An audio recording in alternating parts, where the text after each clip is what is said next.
خواہ وہ خدمت دین کے ہیں یا وہ اسلام کی اشاعت کے ہیں یا وہ اسلام کے غلبے کے ہیں کہ اسلام جو ہے وہ سب پر غالب آئے، مسلمان سب پر غالب آئیں، اسلامی حکومت ہو، اسلامی احکام ہو، اسلامی شریعت ہو، یہ ہماری بھی ذمہ داری ہے، یہ ہمیں بھی اس کا حکم دیا گیا، اور اس پر جو قرآن کی آیات احادیث طیبہ ہیں وہ بڑی واضح ہیں۔ تو لہٰذا امام مہدی کے ظہور کی علامات کیا ہیں، اگر وہ ہمارے سامنے بھی آ جائیں علامات، تب بھی ہم اس کے اندر کچھ عمل دخل نہیں کر سکتے، ان علامات کو ہم بذات خود ظاہر نہیں کر سکتے۔ تو لہٰذا ہم اپنا کام کریں، اور جب وہ تشریف لائیں اس وقت ان کی اطاعت، ان کی اتباع اور ان کو فالو کرنے کی نیت کر لیتے۔ تو لہٰذا اس معاملے کو اتنا ہی رکھنا چاہیے۔ باقی امام مہدی کی جو ذات ہے، ہاں ان کے حوالے سے ایک یوں کہہ لے کہ معلومات ہونی چاہیے، تاکہ یہاں دنیا میں ہر تیسرے چوتھے دن یا ہر تیسرے چوتھے مہینے جو نئے مہدی نکل آتا ہے تو اس سے ذرا جان بچی رہے اور بندہ پہچان لے کہ یہ جھوٹے مہدی ہیں۔ وہ یہ ہے کہ امام مہدی جو ہے جب وہ تشریف لائیں گے تو اس سے پہلے دنیا میں جو اسلامی ممالک ہیں ان پر بھی کفار کا قبضہ ہو چکا ہوگا۔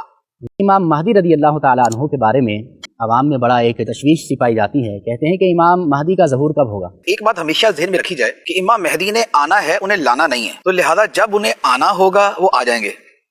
کو ہم نے مل جل کے تو ان کو لے کر نہیں آنا۔ ہماری ذمہ داری ہے کہ اللہ تعالیٰ نے جو کام ہمیں دیے ہیں ہم وہ کریں۔ امام مہدی کی تشریف آوری سے ہوگا کیا؟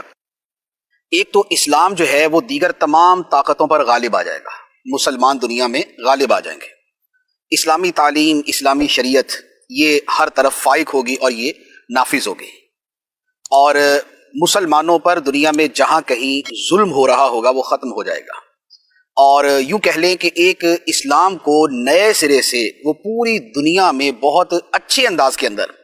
پہنچا بھی دیں گے، پھیلا بھی دیں گے، نافذ بھی کر دیں گے۔ یہ امام مہدی رضی اللہ تعالی عنہ کا عمل ہوگا، یہ ان کی سیرت ہوگی۔ اب وہ جب آئیں گے تو ہماری ذمہ داری یہ ہوگی، یعنی اس وقت جو مسلمان ہوں گے ان کی ذمہ داری یہ ہوگی کہ وہ ان کا ساتھ دیں۔ ہم اگر اس زمانے میں ہوئے، آج نیت کرتے ہیں کہ انشاءاللہ جو وہ کام فرمائیں گے ہم کریں گے انشاءاللہ، لیکن جب تک وہ نہیں آ رہے تب تک لانے کی کوشش کرنے کی ضرورت نہیں ہے۔ تب تک دین کے احکام، شریعت کے احکام بڑی وضاحت، بڑی صراحت اور بڑی جو ہے وہ اپنی پوری تفصیل کے ساتھ ہمارے سامنے موجود ہیں، خواہ وہ خدمت دین کے ہیں یا وہ اسلام کی اشاعت کے ہیں یا وہ اسلام کے غلبے کے ہیں کہ اسلام جو ہے وہ سب پر غالب آئے، مسلمان سب پر غالب آئیں، اسلامی حکومت ہو، اسلامی احکام ہو، اسلامی شریعت ہو،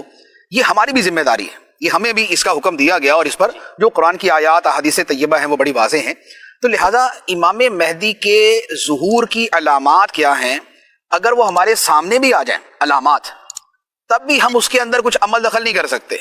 ان علامات کو ہم بذات خود ظاہر نہیں کر سکتے۔ تو لہذا ہم اپنا کام کریں،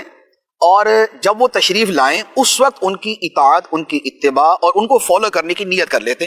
تو لہذا اس معاملے کو اتنا ہی رکھنا چاہیے۔ باقی امام مہدی کی جو ذات ہے، ہاں ان کے حوالے سے ایک یوں کہہ لے کہ معلومات ہونی چاہیے، تاکہ یہاں دنیا میں ہر تیسرے چوتھے دن یا ہر تیسرے چوتھے مہینے جو نئے مہدی نکل آتا ہے تو اس سے ذرا جان بچی رہے اور بندہ پہچان لے کہ یہ جھوٹے مہدی ہیں۔ وہ یہ ہے کہ امام مہدی جو ہے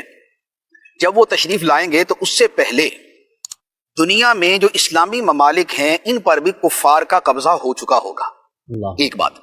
دوسری بات یہ ہے کہ امام مہدی کا ظہور جو ہے یہ مکہ مکرمہ میں ہوگا، اور وہاں پر اولیاء کرام انہیں پہچانیں گے اور ان سے بیعت کی درخواست کریں گے اور ان کی بیعت کریں گے۔ تیسرے نمبر پر وہ عالم کفر کے ساتھ جنگ کریں گے۔ پھر اس کے ساتھ یہ ہے کہ وہ نبی پاک علیہ الصلوۃ والسلام کی آل پاک میں سے ہوں گے، یعنی سید ہوں گے، اور ان کی والدہ کا نام آمینہ ہوگا، ان کے والد کا نام عبداللہ ہوگا۔ تو یہ والی اس طرح کی جو نشانیاں ہیں یہ ذرا اپنے ذہن میں پہلے سے رکھی جائیں، تاکہ یہ جو ہر دوسرے تیسرے دن کوئی نہ کوئی اس طرح کی خبر آ جاتی ہے نا کہ جناب چک نمبر 320 کے اندر کسی نے جو ہے نا وہ مہدی کا دعویٰ کر دیا یا جمعہ گوٹ کے اندر کو کھڑا ہو گیا، تو یہ والے مسائل جو ہے نا اس میں بندہ اویئر رہے کہ بھائی نہیں، یہ سارے جو ہے نا یہ غلط دعویٰ کریں۔